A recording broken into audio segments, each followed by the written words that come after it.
Ingeniero, no se le escucha.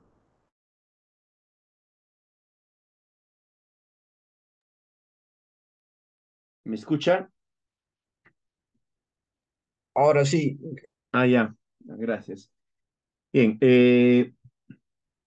les manifestaba que ya la semana pasada hemos revisado sobre la inversión pública y cómo está relacionado o cómo es que los proyectos de forestación y reforestación tienen el espacio dentro de la misma, ¿no? En términos generales. Y también habíamos hablado sobre los aspectos generales de este tipo de proyectos y finalmente habíamos comentado algo relacionado a la importancia o a las características que tiene un expediente técnico.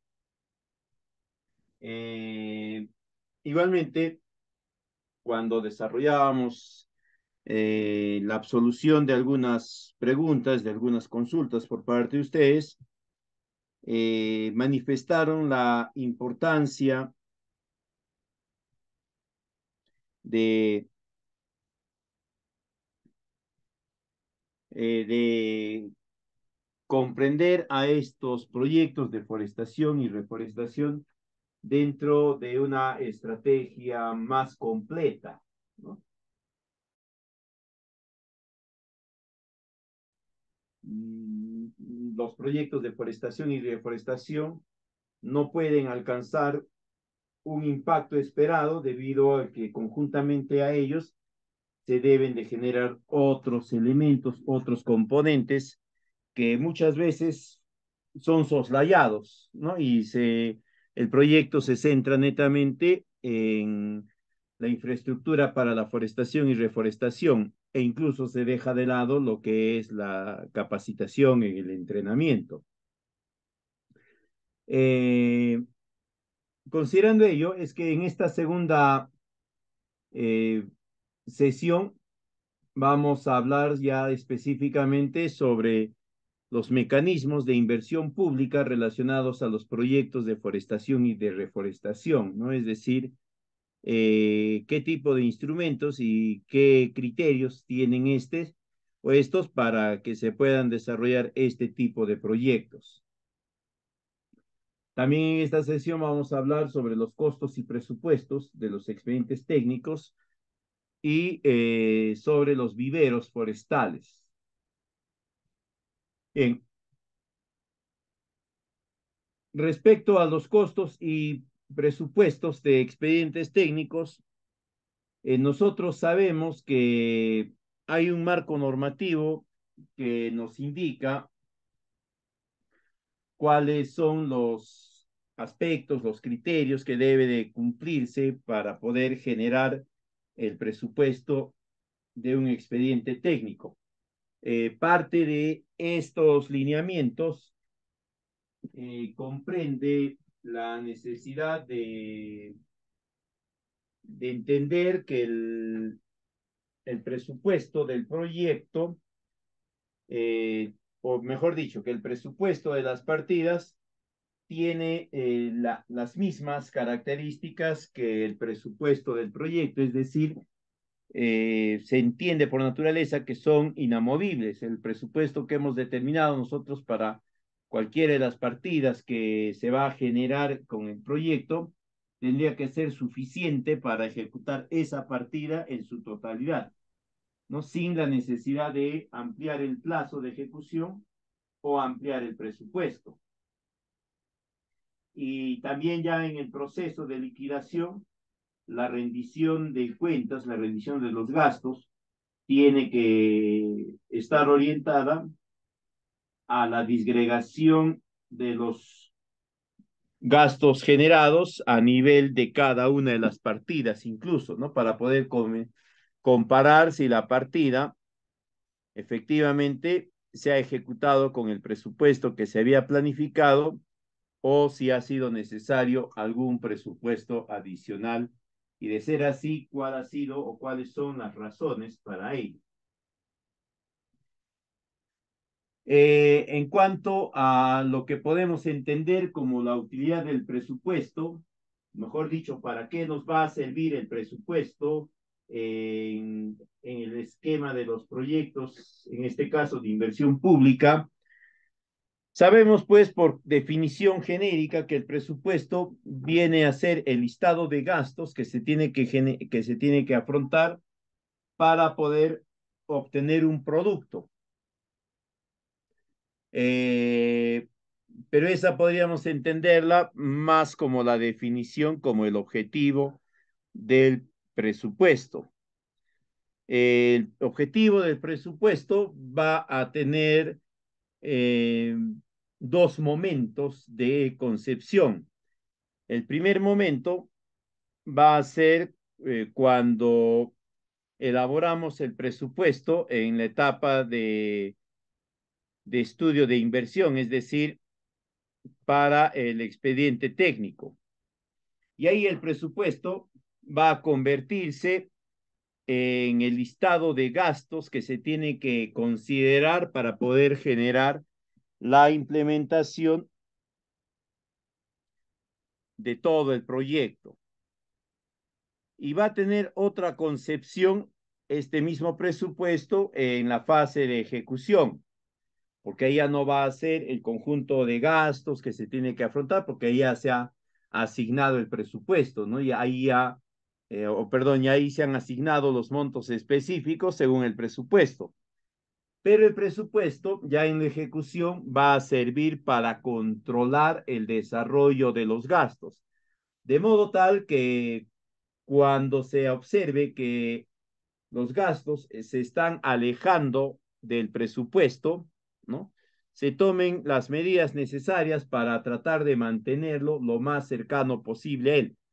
Un aspecto que muchas veces para nuestro caso nacional es deficiente todavía, ¿no? Simplemente se parte de la premisa, el Estado tiene dinero, así es que si acá yo digo que falta medio millón, por si acaso le pongo 600,000, ¿no? Por si me falta algo, y si no, mejor que sobre. Y si sobra, ya vemos qué hacemos. La idea no es esa, la idea siempre es de que en la ejecución del gasto cuidemos el presupuesto para acercarnos lo más posible a él. Eh, el presupuesto de cualquier expediente técnico va a tener dos componentes fundamentales relacionados a los egresos. Va a tener un primer conjunto de egresos que van a ser denominados costos directos, que básicamente son todos los montos, en este caso de dinero, que se requiere para poder cumplir la ejecución alcanzando los indicadores de cada meta, ¿no? Por ejemplo, un indicador de la meta es 500 o 5 millones de plantones. Entonces, estos 5 millones de plantones lo voy a considerar dentro de costos directos porque está relacionado a una meta. Y de ahí lo voy a desdoblar, ¿no? En sus costos unitarios y sus metrados, los recursos que se requiere, etcétera, de cada una de las partidas. El otro rubro principal de gasto de los proyectos van a ser los costos indirectos, ¿no? Los costos indirectos, a diferencia de los costos directos, son este conjunto de gastos empleados para garantizar el logro del objetivo. En tanto que los costos directos se orientan a las metas y a los indicadores, ¿no? Porcentaje, volumen, cantidad, extensión, lo que fuese. Los costos indirectos se orientan principalmente a, ¿cómo diríamos? Se orientan principalmente a garantizar que todo lo que se está haciendo sea lo idóneo, de modo tal que se pueda generar el objetivo. El objetivo es distinto a las metas, ¿no? El objetivo en proyectos de inversión pública básicamente viene a ser un aporte para el cierre de brechas. Entonces,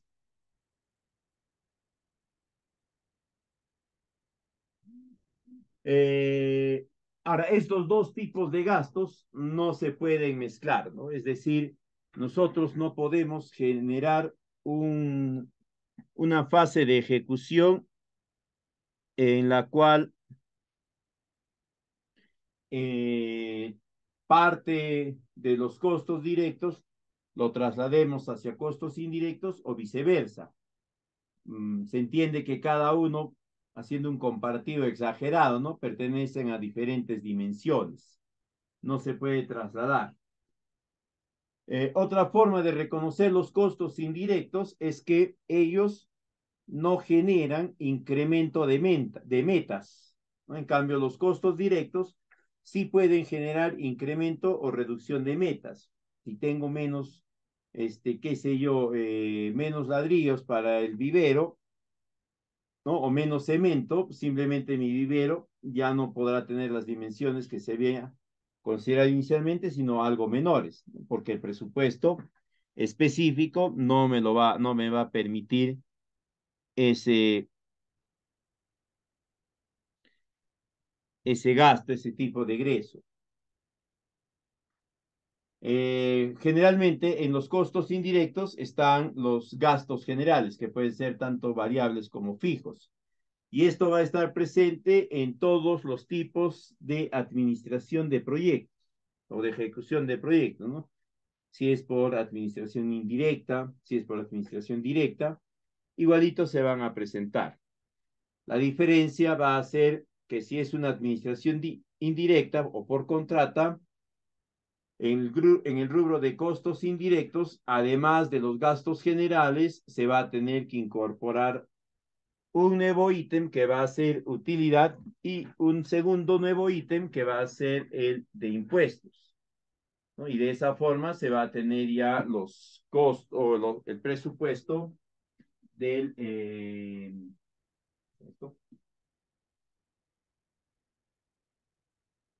del proyecto para una administración directa o indirecta.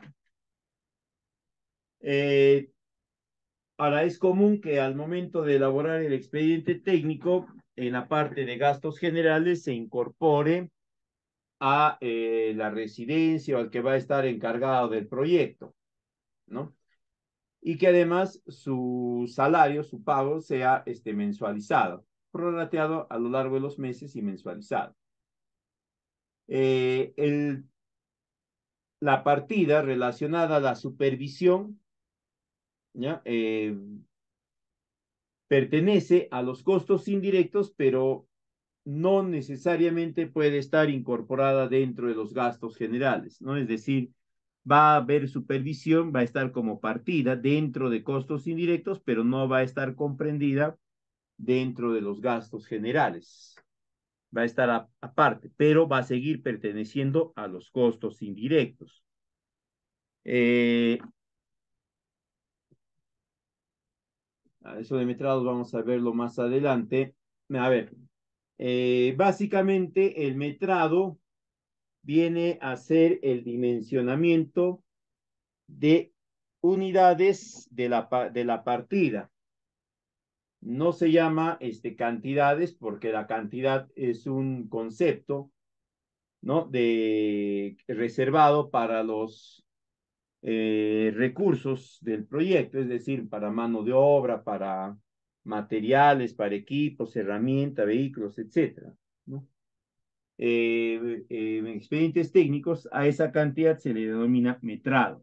El metrado básicamente viene a ser un complejo, ¿no? A ver, ¿cómo les diría? El metrado viene a ser una combinación de cantidades de diferentes eh, recursos que solamente fusionados, combinados, unidos, como queramos verlo, va a permitir alcanzar la partida. Por ejemplo, si yo tengo una partida de plantación de los plantones, ¿no? Para desarrollar esa plantación, yo requiero tres tipos de recursos. Primero, mano de obra, ¿no? Si va a ser solamente un peón y un oficial, si va a ser un operario, si va a estar algún otro técnico profesional. Segundo, voy a requerir los materiales, ¿no? El plantón propiamente dicho y también, ¿no? Puede ser que requiera alguna fuente de aporte de nutrientes, ¿no? Algún fertilizante, cosa similar. Y además voy a necesitar equipos, ¿no? Para hacer el hoyo, para colocar la planta, tapar la planta, compactar nuevamente el hoyo, acondicionar la humedad del hoyo para que la planta pueda encontrar condiciones apropiadas y pueda establecerse bastante bien al inicio. Entonces, se van a combinar estos recursos para generar la partida. Si no se combinan todos estos recursos, o en todo caso, si todos los recursos no son los que correspondan a la partida no se va a poder ejecutar, ¿no? ¿Qué más acá? Ya.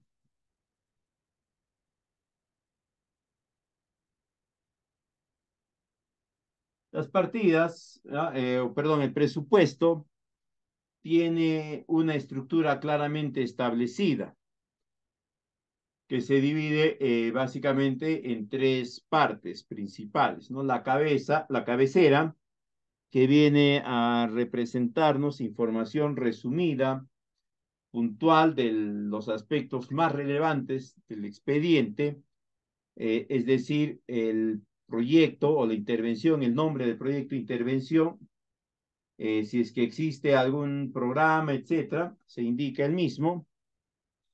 Eh, ¿Quién es la entidad que está solicitando o que está encargando la elaboración del presupuesto y del expediente técnico? ¿Dónde está ubicado el proyecto, ¿no? Y el costo y la fecha. Ahora, en este esquema, ¿no? De presupuesto, la segunda parte importante es el cuerpo.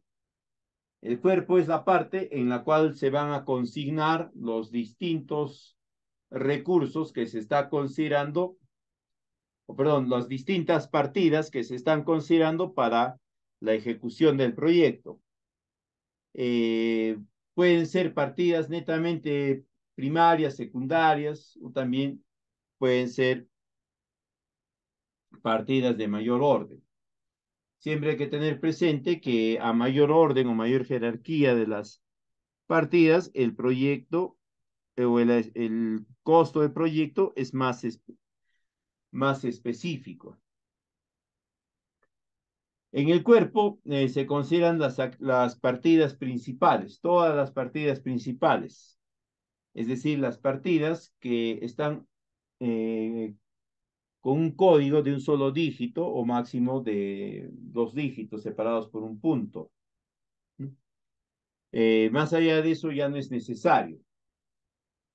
Ahora, en esta parte del cuerpo, se tiene que identificar claramente la unidad de medida de esa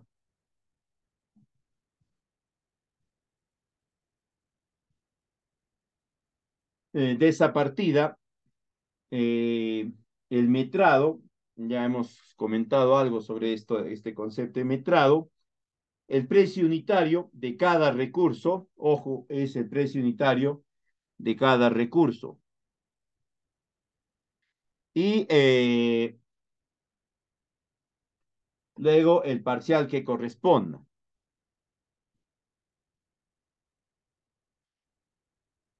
La parte final del presupuesto viene a ser el pie en el cual ya se considera el subtotal de los costos indirectos y se añade, ¿no? Todo el total de costos indirectos, los gastos generales, la supervisión, ¿no? Lo que fuese más. Eh, si hubiese algún tipo de, ¿cómo se llama esto? eh, de actividades orientadas a la calidad de una partida, etcétera, las pueden considerar acá dentro del rubro de costos o de pie del presupuesto.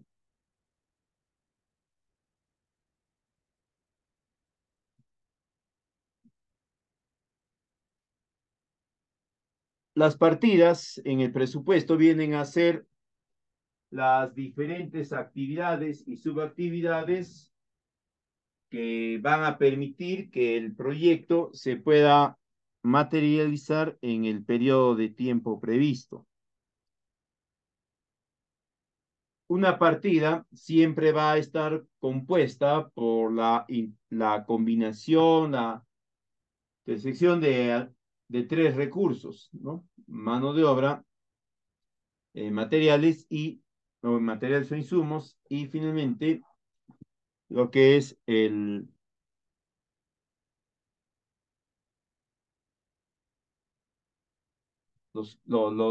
las cantidades de cada uno de ellos. Eh, Siempre hay que tener cuidado con estas partidas, ¿ya? Porque tenemos que verificar que cada una de ellas contenga o eh, pueda mostrar que están todos los elementos necesarios para que esa partida pueda materializarse. Básicamente se entiende que todas las partidas tienen que ser,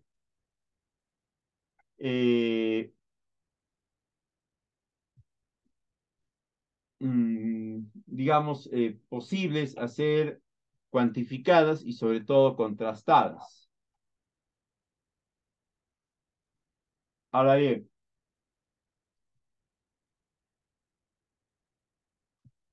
como decíamos hace rato, el metrado viene a ser la cantidad de unidades que tiene cada partida, ¿no? A partir de lo que hemos mezclado o hemos combinado el recurso humano, los materiales y los equipos, vamos a obtener una partida, por ejemplo, la de plantación de plantones.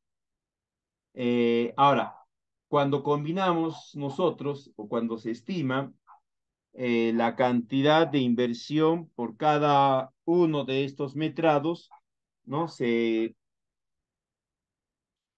procede a determinar la cantidad específica. Eh, Estos metrados ya siempre tienen que ser, eh, digamos, valores contrastables, ¿ya? Es decir, tiene que haber la incorporación de elementos tangibles y mesurables, ¿no? Eh, por ejemplo, ladrillo de construcción de dimensiones tales y cuales, ¿no? Algún tipo de imprimante y luego señalamos si es en kilos o en galones, etcétera. Eh, Ahora, la utilidad del metrado, ¿ya? Ya en la fase de ejecución, está orientada a la complementariedad que va a, o la información base complementaria que va a proponer y que va a tener que ser contrastado con la ejecución de un determinado periodo, ¿no? Por ejemplo, yo en los metrados reviso que mis metrados son cursos de capacitación y digo que voy a tener 2 cursos por quincena, ¿no? O 4 cursos al mes. Si yo tengo que establecer cuáles son las cantidades de eso o verificar las cantidades del producto para obtener ese resultado, ¿no? Y en función a eso se van extrayendo los subtotales. Alejandro, bueno, sí, la próxima semana les voy a facilitar 2 modelos de proyectos forestales, uno de ellos con el enfoque de ecosistemas que estábamos comentando la sesión anterior.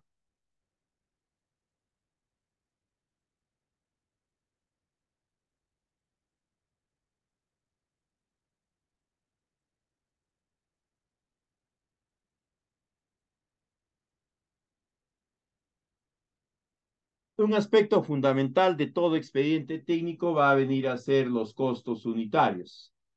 Los costos unitarios son el desagregado detallado de cada uno de los recursos que se requiere para alcanzar un solo metrado de cada una de las partidas.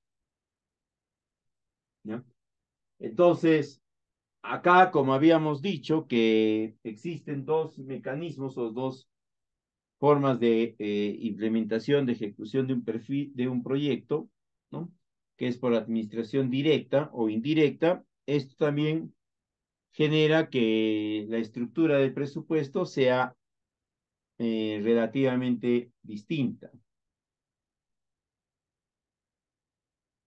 Por ejemplo, en el caso de la administración indirecta o por contrata, ¿no? A la mano de obra se le va a cotizar y se le va a pagar según los costos de hora hombre del régimen de construcción civil. En el rubro de materiales, ¿no? Se le va a indicar que en un determinado lugar, establecimiento, se reservan, en el mejor de los casos, el derecho de venta, lo que fuese, pero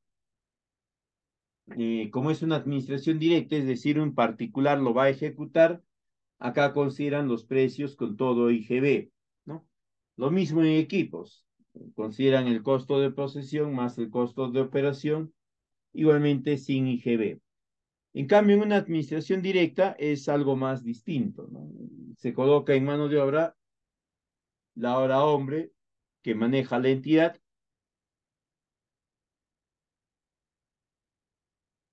En materiales se consignan los precios, incluidos ya con el IGB. Lo mismo en equipos, ¿no? Se considera el costo de operación y se incluye dentro de este también el IGB. ¿Esto por qué razón? Porque como habíamos visto anteriormente, la administración indirecta, ¿no?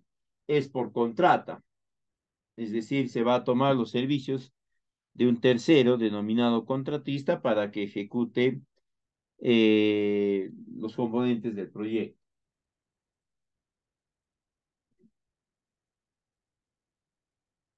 Ahora, hablábamos nosotros del costo unitario y su importancia, ¿no? El costo unitario va a ser importante porque nos va a dar información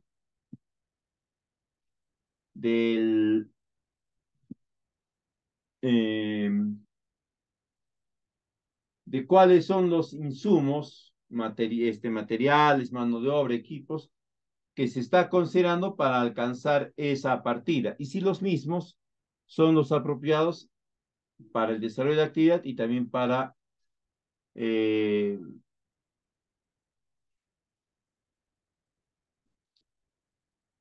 este, este costo unitario, o también conocido como análisis de costos unitarios, viene a ser digamos, el conjunto de información más extendida que puede tener el expediente técnico, ¿no? Porque ahí se consignan los costos de operación, los costos de cada una de las partidas, ¿no? Sus especificaciones y demás.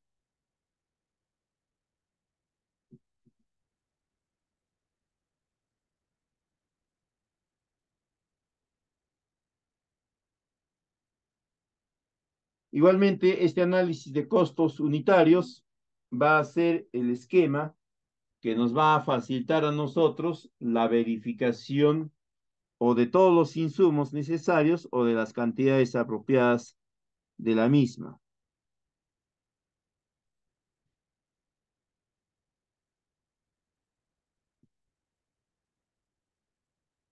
Ahí tenemos algunos modelos de análisis unitario.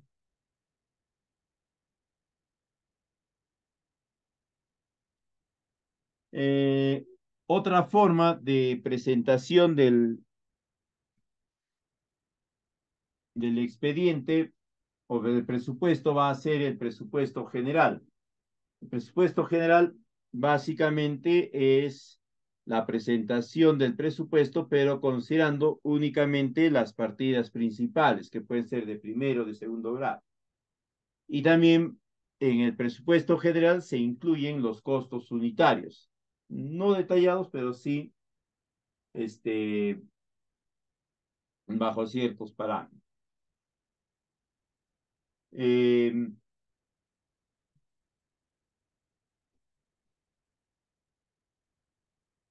Otra forma de presentación obligatoria es el desarrollo del presupuesto analítico. Este tipo de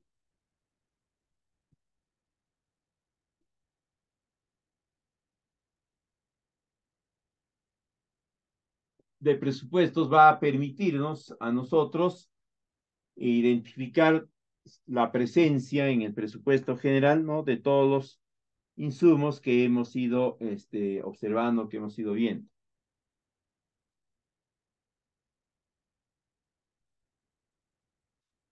Se subdivide en el mismo número de, ¿no? Lo vamos a reagrupar en materiales e insumos, en mano de obra y después en equipos, ¿no? Y así se llega a un acuerdo, etcétera, se puede hacer también otro rubro de maquinarias o de fletes, etcétera. Ya eso va a irse generando en el desarrollo específico del plan de negocios.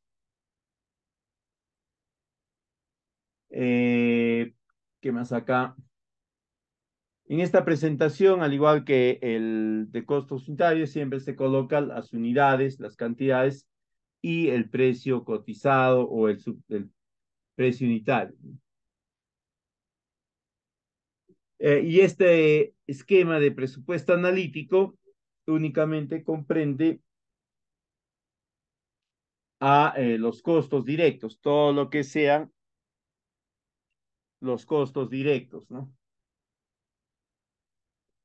Acá no participa mm, o no se incorpora nada de los costos indirectos, supervisión, liquidación, nada. Ellos tienen su propio esquema, que viene a ser este analítico de gastos generales, en el cual también se va a considerar las partidas principales, también se va a describir en función a una unidad, una meta total, un costo unitario, un parcial y el total.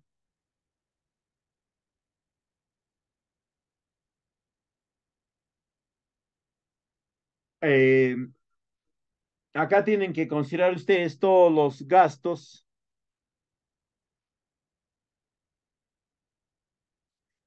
que se van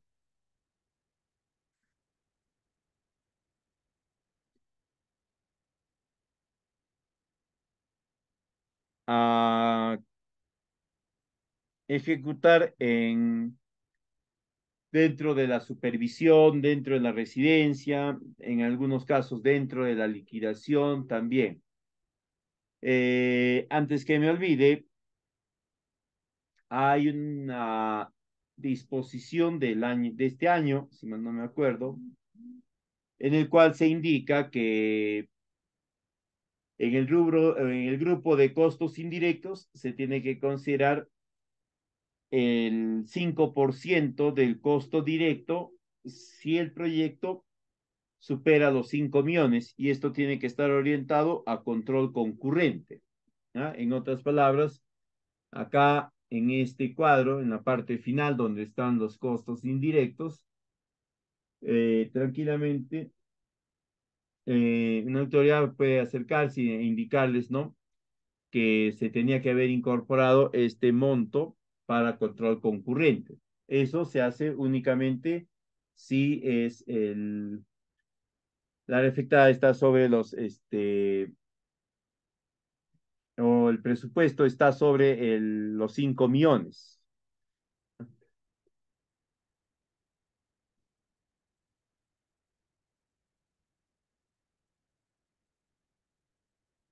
Ahora, el- para la determinación del presupuesto,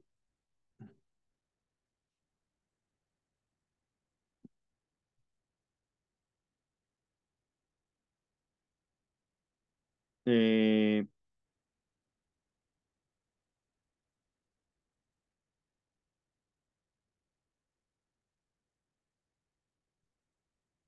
se tiene que considerar el tipo de administración o en la forma de ejecución del mismo. Si es una administración directa, es decir, la misma entidad se va a encargar de la ejecución de los gastos, ¿no? Simplemente a los costos directos, al subtotal de costos directos, le vamos a sumar los gastos generales, tanto fijos como variables, y vamos a tener un monto total del proyecto. Eh,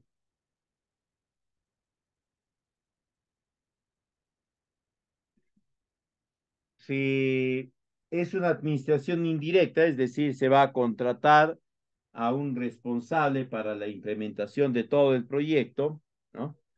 Eh,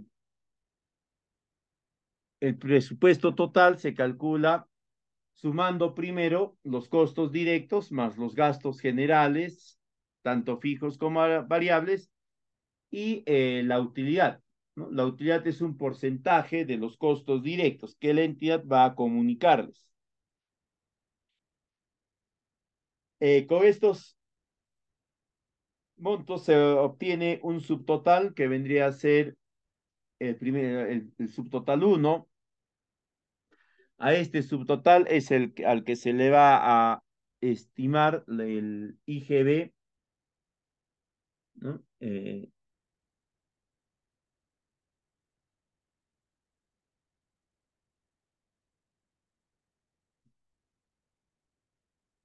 Un aspecto que siempre es, digamos, objeto de atención, en, sobre todo en la ejecución de proyectos, es lo relacionado a la fórmula polinómica. Esto también va a ser importante en lo que es la elaboración del estudio de preinversión, ¿no? Pero va a tener mayor importancia a nivel ya de la ejecución. Como quiera que fuese el caso, la fórmula polinómica viene a ser una representación de tipo polinómico algebraico en el cual los monomios representan a los recursos más representativos que hemos planteado en el presupuesto. Entonces, a partir de estos es que vamos a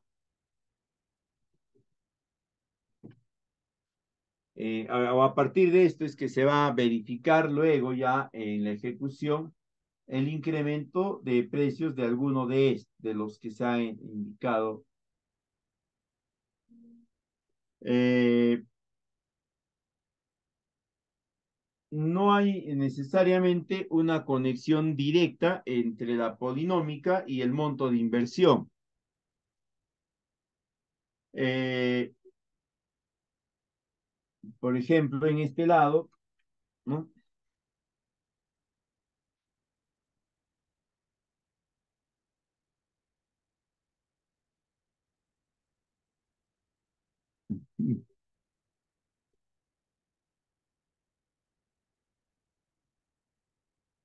Por ejemplo, acá,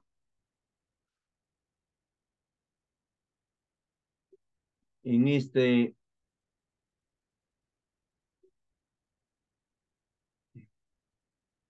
ejemplo, la polinómica tiene 3, 4, 5, 6 monomios, ¿no? Y su presupuesto total de esta es de este es de 5 millones, si mal no me acuerdo. ¿Ya? En cambio, la otra, que también es de infraestructura, que su monto de presupuesto era de 43, 45 millones, eh, la polinómica, como ven, tiene únicamente 5 monomios, menos a lo que la polinómica de administración directa contemplaba. Entonces, siempre es importante, ¿no? el, un buen desarrollo de esta fórmula polinómica para que ya en la ejecución se pueda hacer las correcciones de gastos debidas. Eso es lo respecto a lo que respecta a presupuestos. En cuanto a la reforestación y forestación dentro de los diferentes esquemas de inversión pública, nosotros sabemos pues que la inversión pública es un conjunto de actividades, ¿no? Para desarrollar capital físico, capital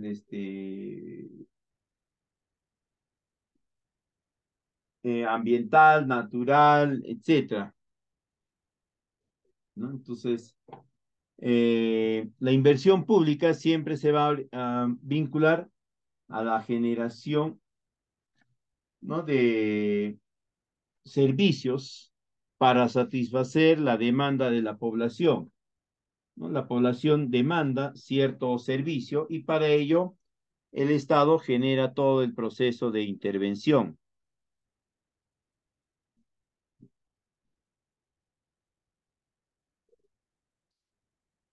Eh, Ahora, para que un servicio se pueda brindar, tiene que tener tres componentes, ¿no? El primero va a ser de infraestructura, que es donde se va a prestar el servicio muchas veces.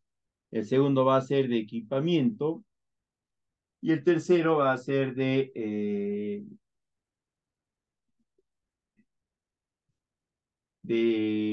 conocimiento, ¿no? Donde vamos a encontrar la capacitación, el entrenamiento y algunas otras experiencias más. Pero en todo proyecto tienen que estar presentes, o mejor dicho, en todo expediente tienen que estar presentes. Ah,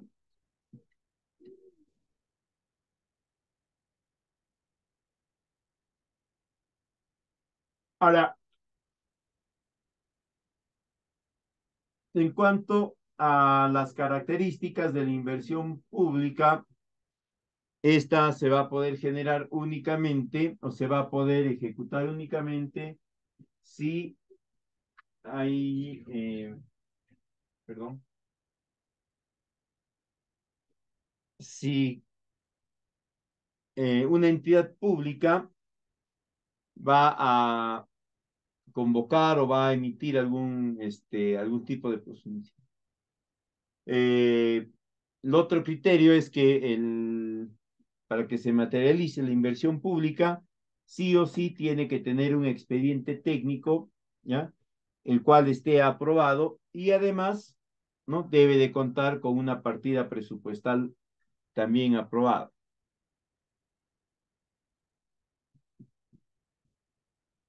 Para el caso específico de proyectos de inversión pública vinculados a lo que es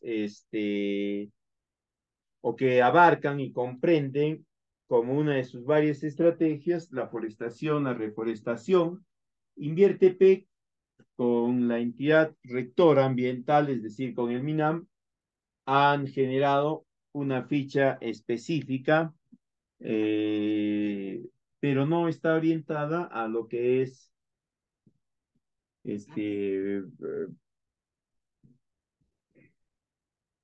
la materia de interés. Este está muy orientado hacia la recuperación de ecosistemas. Eh,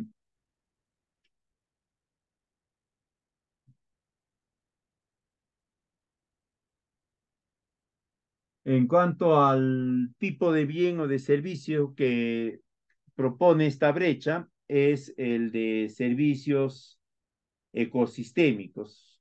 El servicio ecosistémico, como vamos a ver más adelante, se caracteriza por tener cierta dificultad, ¿no? En poder brindar a la población un aire, una serie de aspectos o de factores ambientales que adolecen de criterios de salud, de olfato, etcétera, ¿no? Y son competencias tanto de los gobiernos nacionales como los regionales y también los locales.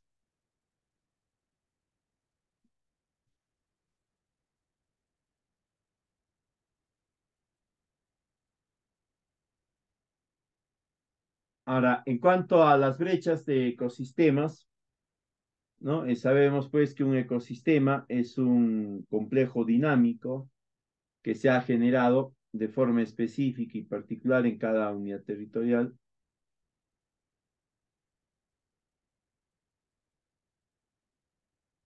¿No? El servicio ecosistémico viene a ser un servicio que se presta a la población y que, digamos que en retribución, se le facilitan algunos aspectos. En el caso de esta brecha de, de servicios ecosistémicos, no siempre es importante comprenderla de forma cabal.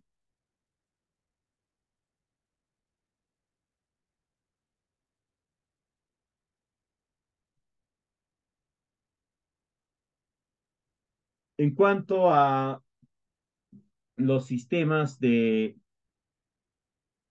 Estado relacionados a la investigación o lo que fuese vinculado a la forestación, eh, siempre considera que los proyectos, por su misma naturaleza de temporalidad, se puedan financiar total o parcialmente con recursos provenientes del Estado. Igualmente, eh, indica o recomienda que las actividades que se puedan desarrollar estén preferentemente ajenas a las áreas naturales.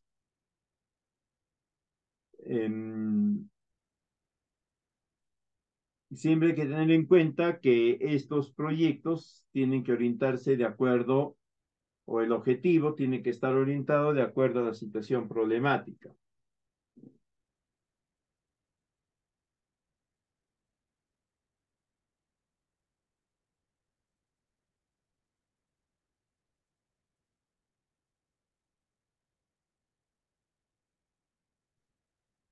Eh, las intervenciones relacionadas a esta prestación de servicios ecosistémicos, ¿no? Comprende una serie de criterios, una serie de categorías eh, para verificar, ¿no? La pertinencia con esta información.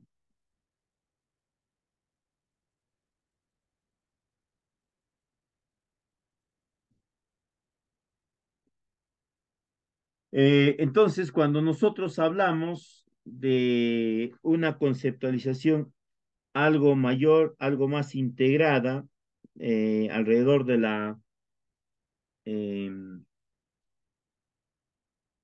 de los aspectos económicos, ¿no? Estamos hablando de la necesidad de implementación de algún tipo eh,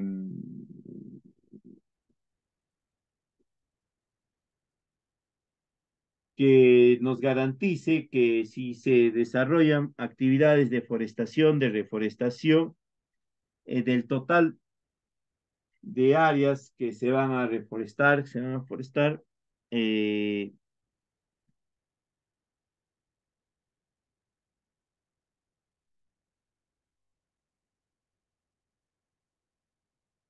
se va a considerar especies nativas y únicamente un tope de 10% pueden ser especies adaptadas.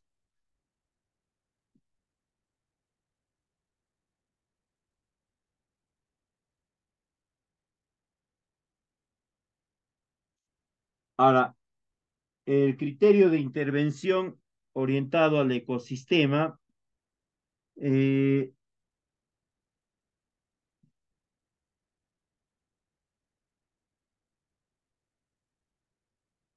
las especies típicas de flora y fauna son aquellas que van a estar presentes de forma más recurrente en los diferentes espacios de los bioecosistemas.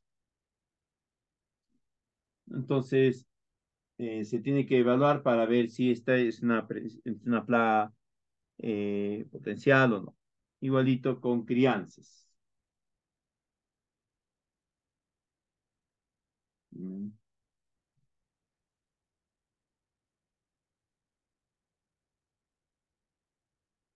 Ahora, en este tipo de proyectos, ¿qué actividades se pueden considerar, ¿no? Por ejemplo, dice, se pueden considerar la recuperación de áreas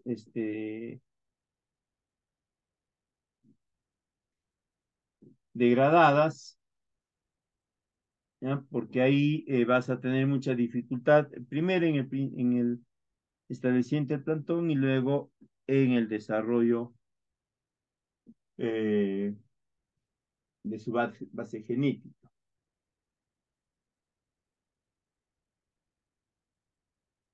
Eh,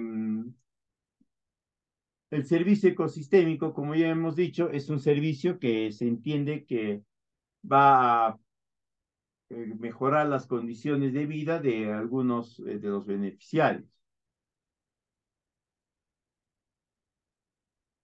Ahora, el Estado en esta ficha también ya nos ha definido cuáles son los tipos de ecosistema que el mismo Estado está considerando, ¿no? E incluso eh, también nos manifiesta cuál sería la flora típica, para empezar, que se podría encontrar. En cuanto a los tipos de ecosistemas, tenemos uno que es el páramo, que,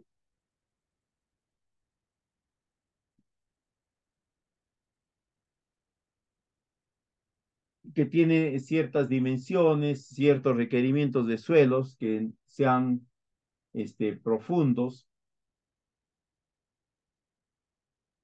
Eh, También ya se indica cuáles son los rangos de altitud en los cuales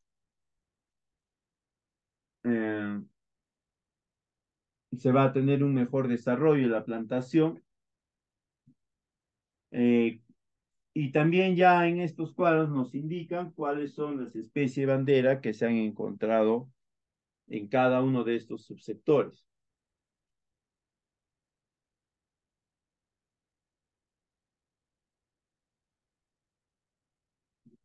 El otro tipo de ecosistema viene a ser el pajonal de puna húmeda. Estas son zonas donde predominan pues algunas especies de pastos.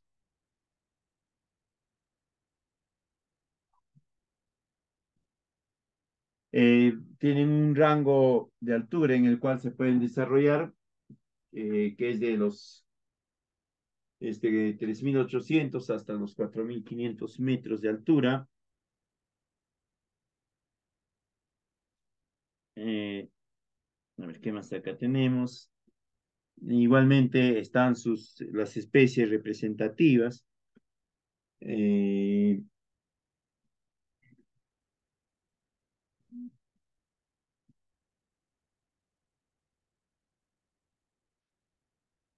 el otro tipo de ecosistema es el Halcam, que está por encima de los 3.000 metros, pero sin embargo hay algunas especies, ¿no?, que pueden generar esta tergiversación del dato.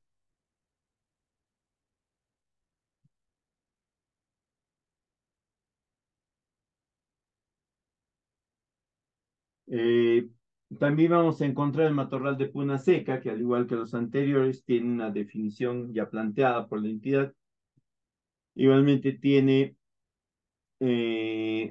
un diagnóstico de cuáles son aquellas arietes que más.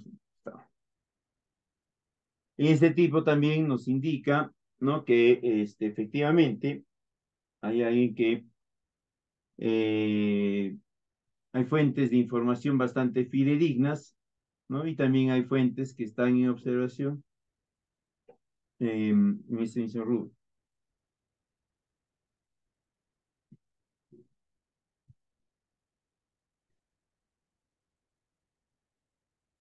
De ahí tenemos entre los principales el bosco relicto altoandino, que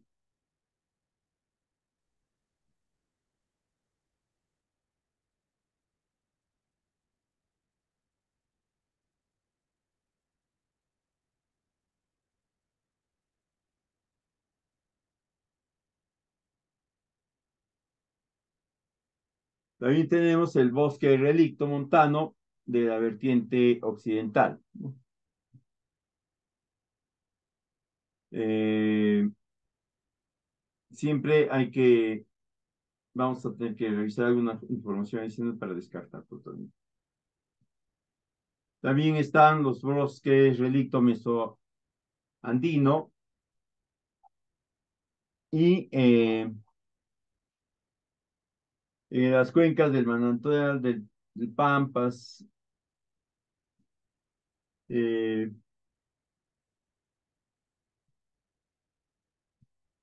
Nosotros vamos a encontrar el tipo de bosque estacionalmente seco y interandino. Puede comprender a las regiones que indica ahí, ¿no? Región andina, semiárido, montañosa, etcétera. Como también podemos generar algún tipo de información más específica.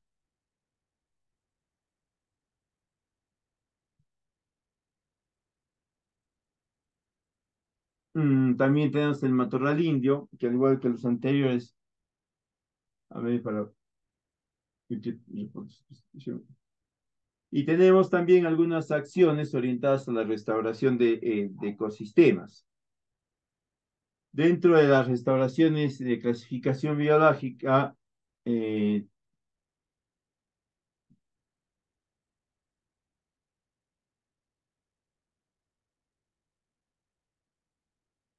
vemos que la reforestación, ¿no? Para poder alcanzar algunos o varios de estos objetivos no va a ser suficiente, ¿no? Se tiene que incorporar la ciencia técnica, la capacitación o lo que fuese. Eh,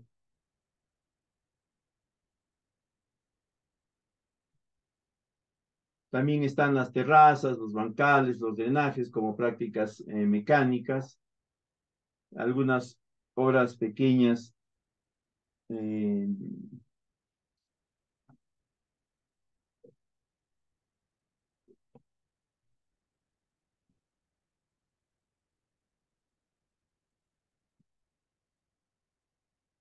en cuanto a los viveros forestales,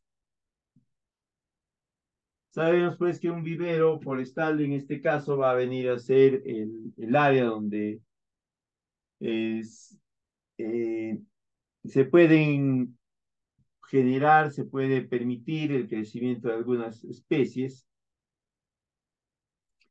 eh, hasta llevarlas a un campo definitivo. Básicamente, el objetivo del vivero es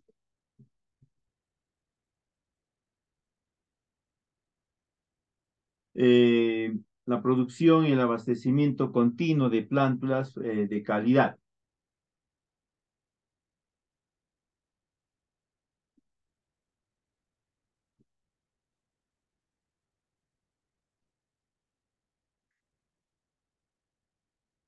Eh, en cuanto a las clases de viveros, una forma bastante rápida de diferenciarlos es porque generalmente están construidos con infraestructura fija, ¿no? Igualmente, eh,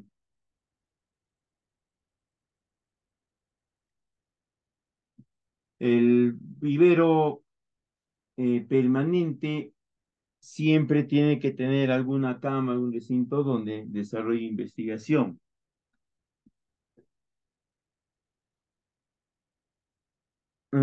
Otra característica del vivero permanente es que se va a presentar en estas formas ante algunas dificultades que se puedan presentar. Así como tenemos viveros permanentes, también tenemos viveros temporales, ¿no? Estos se van a establecer entre 4, 5, 6 meses, que, y de ahí son básicamente estructuras que se van uniendo para formar las habitaciones y demás, ¿no?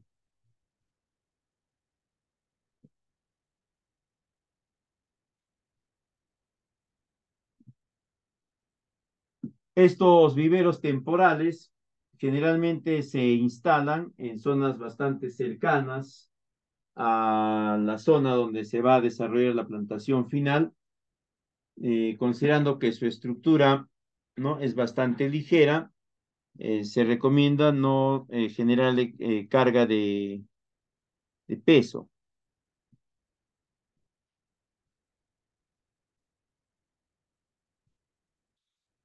Eh, y la finalidad de su instalación es para colocar en ella plantones que están en su fase de aclimatación, acondicionamiento para eh,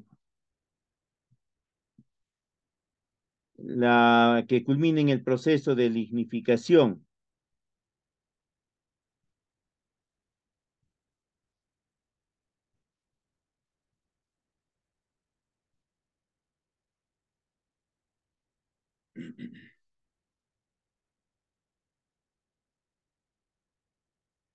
Para el establecimiento de viveros, siempre hay algunos criterios que se tienen que considerar.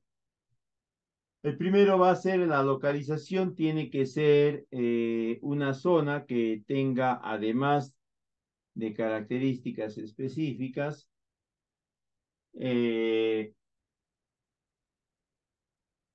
un, esté ubicada en una zona donde los factores climáticos van a permitir el desarrollo de una cantidad importante de especies.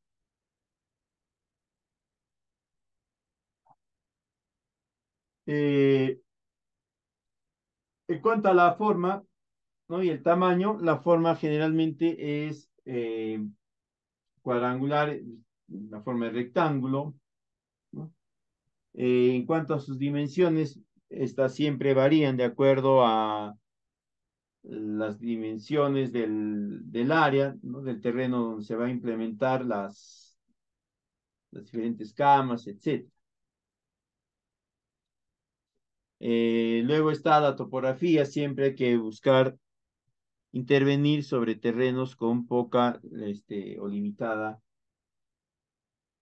eh, topografía para evitar que hayan estos relieves o pendientes que generen o el recorte de camas o la incorporación de algunas técnicas especiales.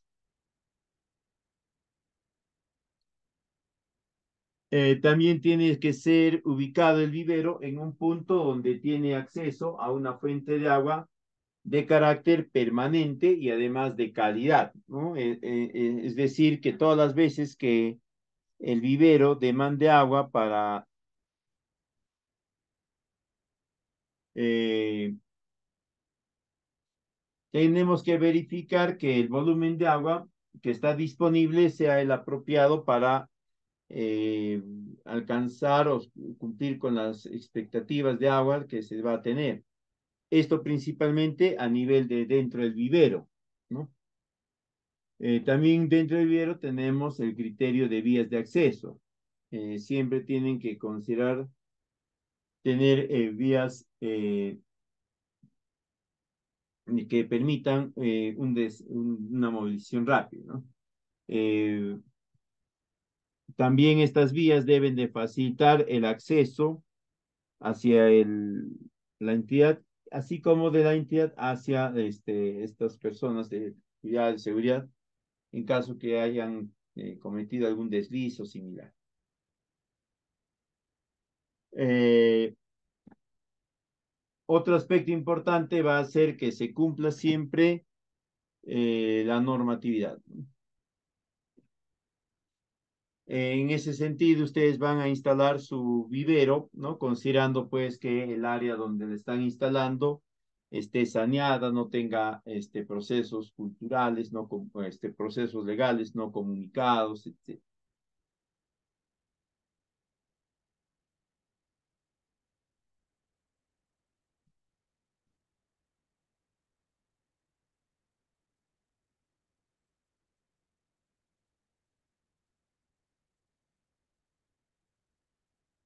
En cuanto a la orientación que vamos a considerar para los viveros, ¿ya? Estos se entiende que deben de estar considerados para estar ubicados en orientación norte-sur. Eh, Sin embargo, ¿no? No es del todo recomendable que la instalación de los viveros, sobre todo si estos están bajo el cuidado, la protección de algún grupo especial, este, para evitar que el vivero esté funcionando principalmente como una herramienta de diversión, etcétera, ¿no? Siempre hay que tener en cuenta que orientemos las camas, primero teniendo en, en control las características de algunos de los viveros, ¿no? Y de colocarlo en sentido norte-sur, si la corriente del aire viene en sentido este-oeste, simplemente esa corriente de aire se va a perder por autorreciclamiento. Eh,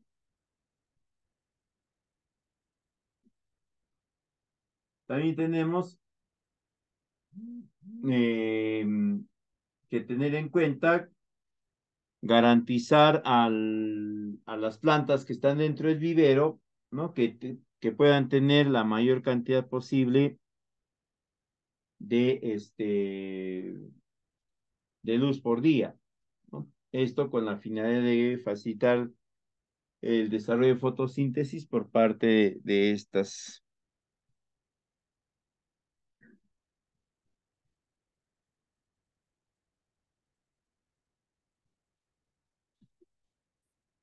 Eh, si bien es cierto, podríamos entender nosotros que la orientación más idónea es de este a oeste, ¿no? Pero nosotros tendríamos que considerar algunos otros aspectos antes de decidir solamente basado en uno. Por ejemplo, se entiende que en la orientación del vivero tiene que estar dirigida de norte a sur, o perdón, de este a oeste.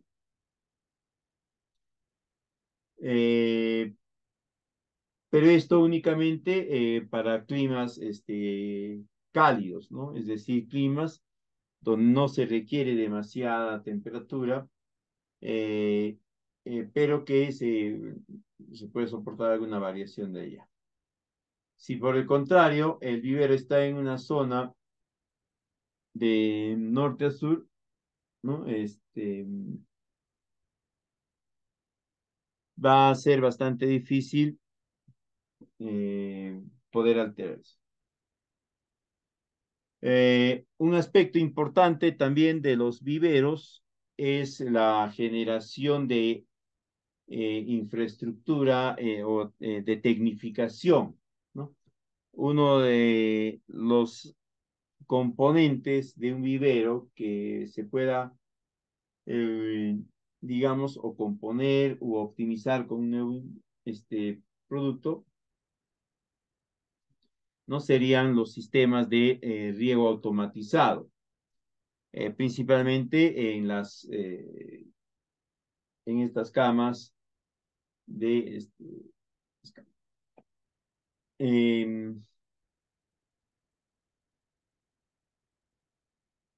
también se puede incorporar algunos sistemas mecanizados, ¿no? Ahí como ven en la imagen de abajo, donde se incorpore el agua a través de microaspersión, ¿no? Pero estos ya tienen ciertas limitaciones y también tienen un costo de producción bastante alto.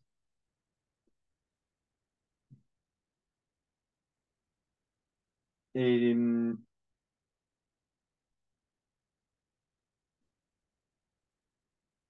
Considerando que un vivero eh, va a estar orientado a garantizar condiciones favorables para el desarrollo de las plantones, ¿no? Se tiene que también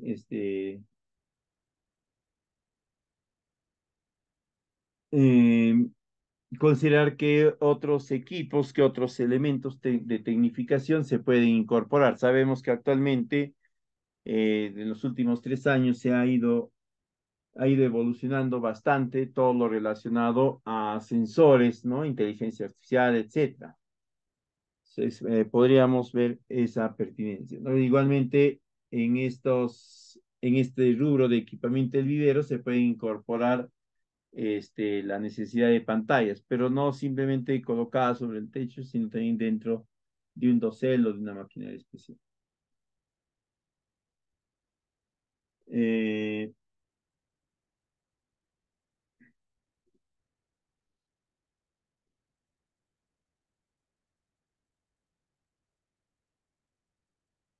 Muchas veces, cuando ustedes ejecuten estos proyectos relacionados a la forestación, reforestación, van a comprender que hay personas que más allá de que no se les puede indicar ciertas cosas, persisten por mucho tiempo.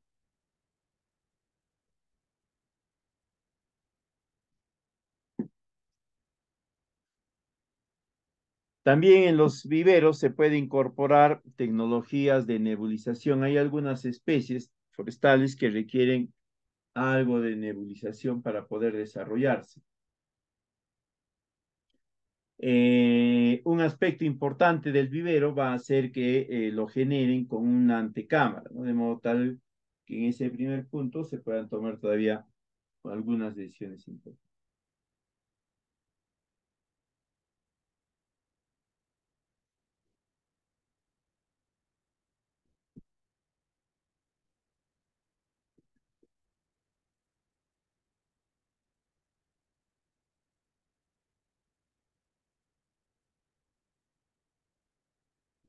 También en algunos casos, sobre todo en infraestructura orientada a la investigación, ¿no? El vivero puede estar ataviado de algunos equipos de aportación de CO2. Hay que considerar que algunas especies demandan algunas cantidades de CO2, en tanto que otras no.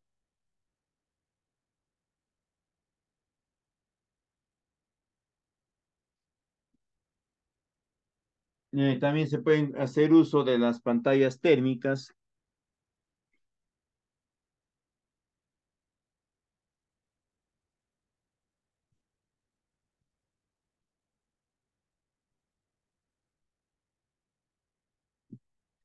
que pueden estar simplemente disponibles para ser utilizadas de forma manual cuando se requiera, o también pueden estar vinculadas a algún sistema automatizado, ¿no? De traslado de estos.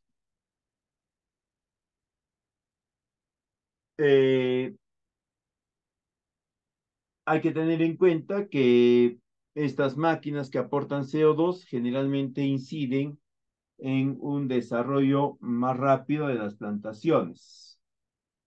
Bien, si tuviesen alguna consulta, quedo atento para poder atender. El día de hoy, en breve, en unos minutos más, le voy a compartir la PPT a la escuela y también dentro de los materiales, lo que le estaba mencionando, ¿no? Un par de expedientes técnicos vinculados a forestación y reforestación para que ustedes los vayan revisando, los vayan teniendo en cuenta.